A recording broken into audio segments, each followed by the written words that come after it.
नाशिकच्या बागलाण तालुक्यातील तळवाडे भामेर येथील शेतकरी आक्रमक रास्ता रोको करत सरकारची काढली अंत्ययात्रा।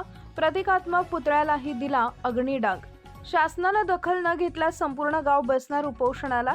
नाशिकच्या बागलाण तालुक्यातील तळवाडे भामेर येथील शेतकऱ्यांनी संतप्त होत नामपूर तळवाडे भामेर रस्त्यावर रास्ता रोको करत राज्य सरकारवर तसेच केंद्र सरकारचा निषेध करत त्यांची अंत्ययात्रा काढत प्रतिकात्मक पुतळ्याला अग्निडाग दिला।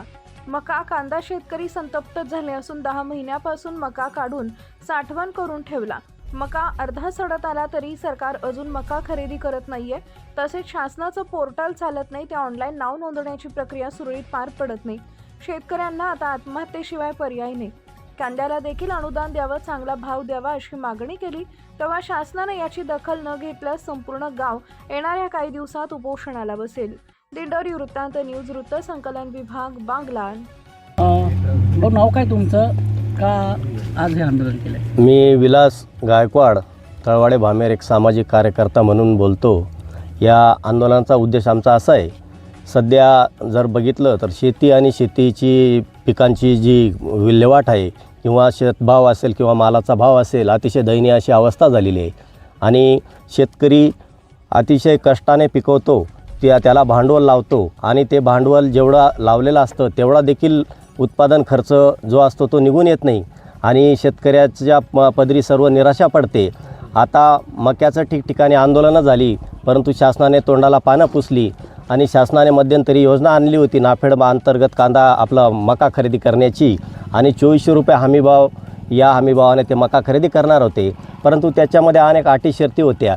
त्याच्यात एक साधारणतः 2.5 हेक्टरचा शेतकरी असावा, त्याच्याकडून 35 क्विंटल मका खरेदी केला जाईल, त्याचं मोबदला जे आहे तुमचा भाव जो मिळणार आहे तो पैसा 1.5-2 महिन्यात वर्ग केला जाईल, अशा अनेक गोष्टी होत्या त्याच्यात। आणि क्लिष्ट पद्धत होती, ऑनलाईन होतं। आता आम्ही तळवाडे भामेरचे शेतकरी आहोत आणि आमची नोंदणी ही खामलोण गावात होती, म्हणजे त्या नोंदणी देखील प्रत्येक गावात त्यांनी उपलब्ध करून दिलेल्या नव्हत्या। त्याच्यामुळे बहुतांशी शेतकऱ्यांना ती नोंदणी करता आली नाही आणि त्या 2400 रुपयाच्या हमीभावामुळे अनेक शेतकऱ्यांचा मका पडून राहिला आणि आज रोजी बाजारभाव पडल्याने शेतकरी हवालदिल झाले। आज शेतकऱ्यांकडे जर सदन शेतकरी असेल त्याच्याकडे 200-250-300 क्विंटल हा मका आहे। तो मका आमचा साधारणतः 3000 रुपये भावाचा, आजच्या बाजारभावाप्रमाणे 3000 रुपयाचा मका 1300-1400 रुपयांनी जर मका खरेदी होत असेल तर शेतकऱ्याचा तोटा कोणी भरून देणार नाही।